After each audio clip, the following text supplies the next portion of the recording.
India, the only land where the smallest of everyday acts are pervaded with spiritual ethos.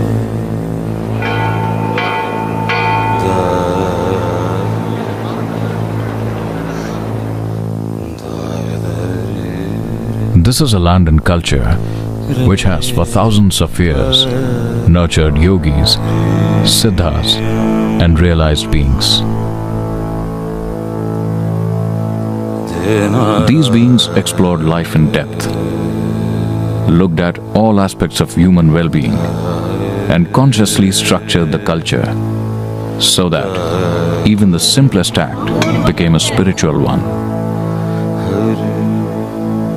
Spirituality has stayed alive and flourished for so many centuries in India because these beings created spaces and temples where they invested their knowing.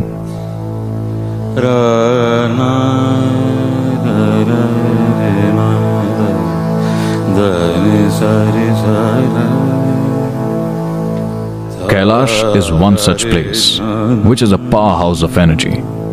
The first being to store his knowing in an energy form here was the Adi Yogi Shiva himself.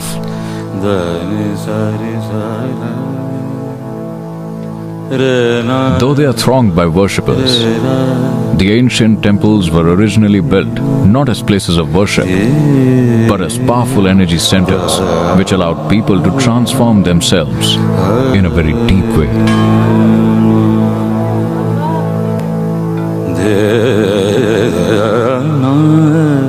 A visit to the temple in the morning allowed one to go about his daily work with a certain sense of balance and depth. There was a deep and exact science of temple building. The temples in India were created according to the instructions laid out in the Agama Shastras. Each Jyotirlinga temple had a specific function. If you want health, you go to a certain temple. If you want material well-being, you go to another. Each temple was created to address a different aspect of life. The existing lingas in these temples have been consecrated for one or two particular chakras, which benefit people accordingly.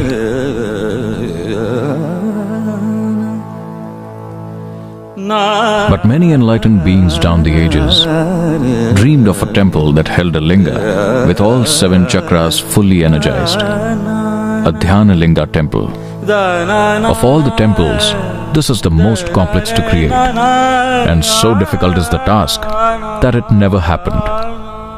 The closest attempt to consecrate such a Dhyanalinga took place almost 1,000 years ago in Bhojpur in Madhya Pradesh. But the consecration process could not be completed.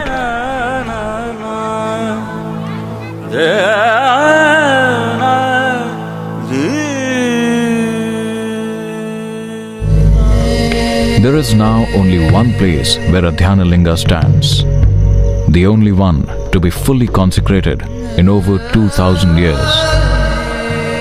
The Veliangiri mountains are known as the Kailash of the south, because they have been the abode of countless siddhas, seers and sages since time immemorial. Shiva himself is said to have spent time in these mountains.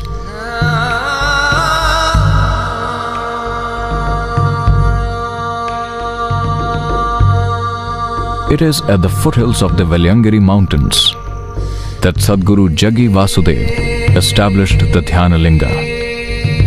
It took him 3 lifetimes of intense sadhana to achieve this.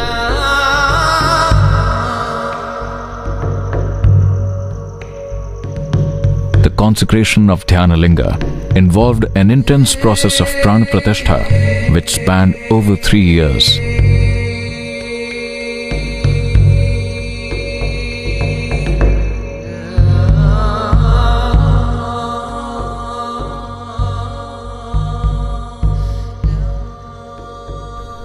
In India, it is tradition that prior to entering any temple, one is required to wet one's entire body to help make one more receptive to the energies of the temple.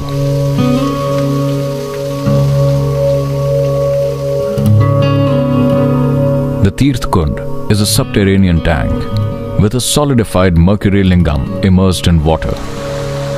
This Rasalinga was consecrated in a particular way, fundamentally as a preparatory tool to enhance spiritual receptivity in a person before he enters the Dhyanalinga. The Tirth Kund's energy-soaked water has an uplifting effect on the physical body in terms of health and well-being and stabilizes the pranic imbalances in a person.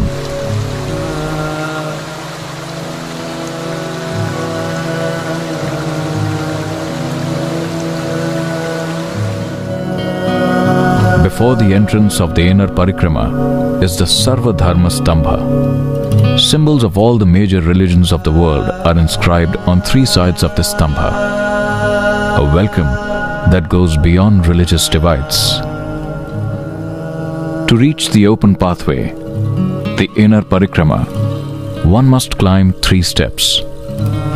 The unusual height of the steps forces the visitor to press the soles of his feet onto the pebbled surface of these steps, which in turn activates certain nerve centers in the body, a preparation of the system to make it more receptive to the energies of the Dhyanalinga.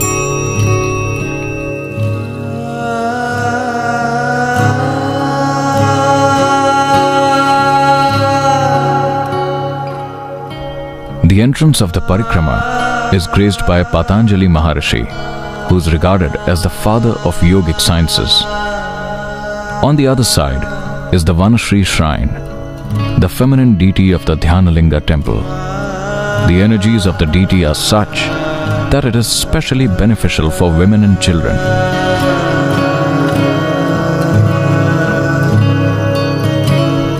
The 6 panels on the approach depict moments from the lives of 6 South Indian sages who reached the peak of consciousness through their devotion to the divine.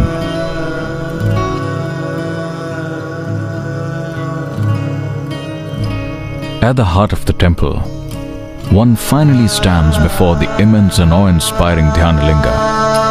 Vibrating with the power of the primordial, it casts its spell on all those who enter its enigmatic presence. There is no other such linga in the world. It is Sadguru's wish that all the visitors to the temple be allowed directly into the Garbhagriha or the Sanctum Sanctorum, a rare privilege in most temples.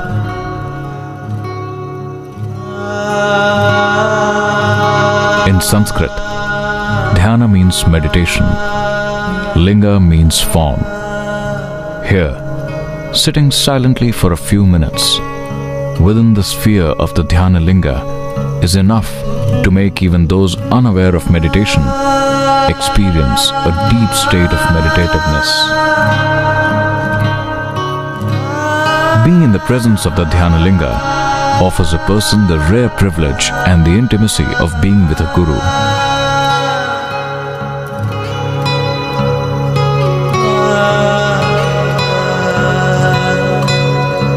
With all 7 chakras energized to the very peak, it touches one in a different dimension, sowing the seed of spiritual liberation in a person. This sacred space is being maintained by a dedicated group of brahmacharis who've been initiated in the Guru Shishya Parampara in order to enable people to receive the grace and energies of Dhyanalinga for thousands of years to come without any distortion.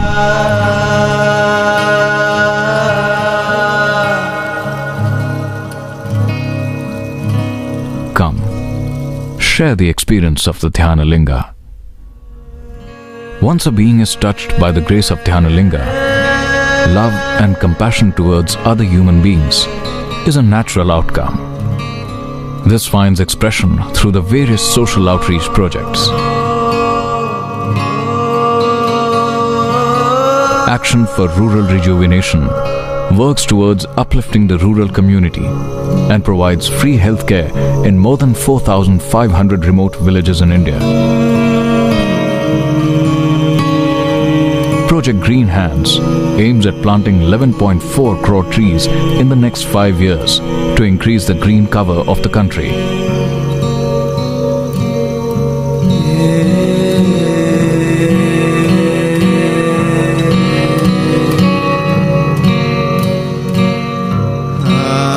Isha Vidya works to provide free quality education to rural children on par with good suburban schools.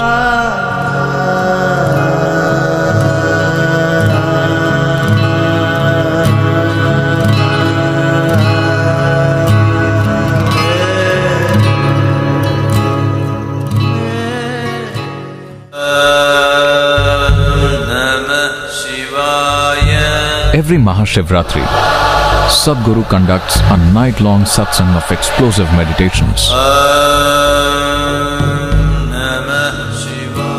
More than 6 lakh people visit the Dhyanalinga on that night.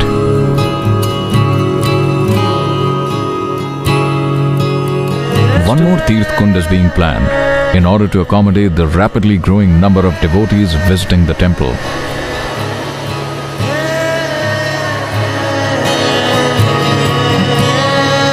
Since the Dhyanalinga temple is situated in a reserve forest, away from the city, a chaudhry which provides the people who travel and come to the temple with a place to stay, an offering of food, Annadanam, is being planned.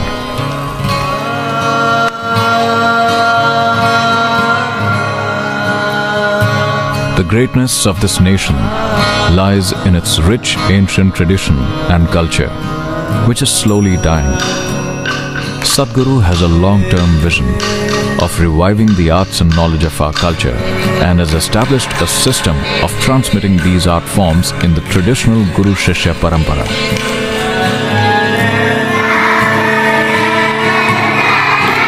Kalaripayattu, Bharatnatyam, classical music, Siddha and Ayurvedic sciences are imparted here in their pure form. In a world that is fragmented by divisions, it is more important than ever that each person begins to blossom towards his ultimate nature. Here, at the Dhyanalinga, each and every person has the chance to touch another dimension beyond the boundaries of normal human existence.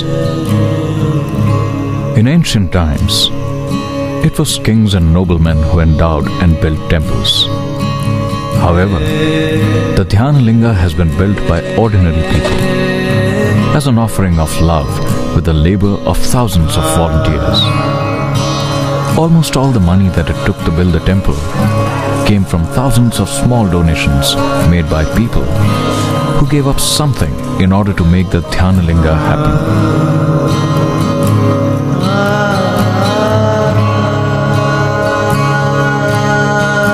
Today, we are searching for the resources to complete the vision for the Dhyanalinga temple.